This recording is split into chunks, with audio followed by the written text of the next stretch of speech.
इस ब्रह्मांड की उत्पत्ति, इसके पालन और इसके संहार के पीछे एक ही कारण है, जो समय से पहले भी था और समय के बाद भी रहेगा। वो है माता आदिशक्ति। आज के इस वीडियो में हम माँ दुर्गा के 9 रूपों में से सबसे पहले स्वरूप माता शैलपुत्री के बारे में एक अलग दृष्टिकोण से जानने का प्रयास करेंगे। तो आइए वीडियो शुरू करते हैं। पर्वतराज हिमालय के घर में एक सुंदर सी कन्या ने जन्म लिया, जिनका नाम पार्वती रखा गया, जिनका एक और नाम शैलपुत्री भी है। शैलपुत्री का अर्थ होता है पर्वत की बेटी। अब सोचने वाली बात यह है कि जिनके पिता हिमालय हों, जो आज भी भारत की सीमाओं की रक्षा कर रहे हैं, और जिनकी बहन माता गंगा हो, जो हिमालय से निकलती हुई कभी अलकनंदा कभी भागीरथी के नाम से प्रचलित हो, पूरे भारत में भ्रमण करती हुई अंततः सागर में मिल जाती हो।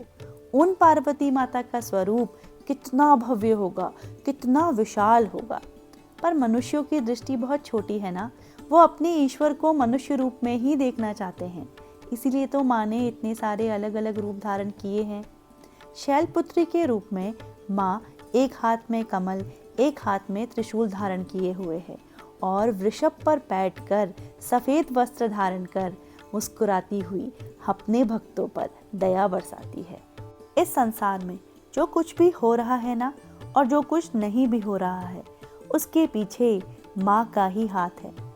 माँ इतनी दयालु है ना कि अपने भक्तों के कल्याण के लिए सती के रूप में इस पृथ्वी पर आई और फिर चिरकाल तक 52 शक्तिपीठ के रूप में यहीं स्थापित हो गई, ताकि इनके भक्तों को, इनके बच्चों को इनका साथ मिलता रहे। पूर्व काल में ब्रह्मा जी के एक पुत्र थे, जिनका नाम था प्रजापति दक्ष। दक्ष को इस संसार को आगे बढ़ाने का कार्य दिया गया था। वे आदिशक्ति के बहुत बड़े भक्त थे। उन्होंने माँ की उपासना की और मांगा कि वे उन्हें पुत्री के रूप में प्राप्त हों। माँ ने भी उनकी उपासना स्वीकार की और माता सती के रूप में दक्ष के घर में जन्म लिया।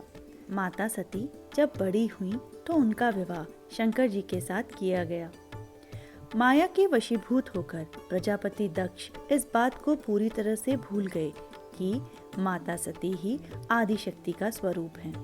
एक बार दक्ष ने एक भव्य यज्ञ का आयोजन करवाया। उसमें सभी देवी देवताओं को निमंत्रण भेजा गया। महादेव का अपमान करने के उद्देश्य से दक्ष ने शिव जी को यज्ञ में आमंत्रण नहीं भेजा। जब सती माता को इस बात का पता लगा कि उनके पिता ने एक भव्य यज्ञ का आयोजन किया है, तो वो उसे देखने के लिए और अपनी माता बहनों से मिलने के लिए व्याकुल हो उठी। शिव जी के मना करने के बाद भी माता सती अपनी माता और पिता से मिलने उनके घर अकेली ही जा पहुंची। वहां यज्ञ में हर कोई उन्हें अपमान की दृष्टि से देख रहा था। अपने पति की बात न सुनने के कारण वो क्षोभ, ग्लानि और दुख से भर गई। उन्हें बहुत क्रोध आया और योगाग्नि द्वारा उन्होंने अपने रूप को उसी समय अग्नि में समर्पित कर दिया। इस बात की सूचना जब महादेव को मिली तो वो क्रोध से भर गए। उन्होंने अपने एक गण को वहां भेजा और दक्ष के यज्ञ को ध्वंस करने के लिए कहा। महादेव का गण आया और पूरे यज्ञ को ध्वस्त कर दिया। उन्हीं माता सती ने पुनः हिमालय की पुत्री के रूप में जन्म लिया, जो कि शैलपुत्री के नाम से प्रचलित है। इस जन्म में भी वो महादेव की अर्धांगिनी बनी। माता शैलपुत्री सभी जीव जंतुओं की रक्षक भी मानी जाती हैं।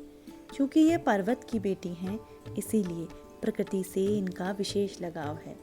कहते हैं माँ की प्रार्थना करने से सारी मनोकामनाएं पूर्ण होती हैं, वैवाहिक जीवन खुशहाल बना रहता है और मनुष्य के जीवन में स्थिरता भी आती है। वंदे वांछित लाभाय चंद्रार्धकृत शेखराम वृषारूढ़ां शूलधरां शैलपुत्री यशस्विनीं। माता शैलपुत्री की कृपा हम सब पर हमेशा बनी रहे। इसी आशा के साथ आज के इस वीडियो को यहीं एंड करती हूँ। जय श्री राम।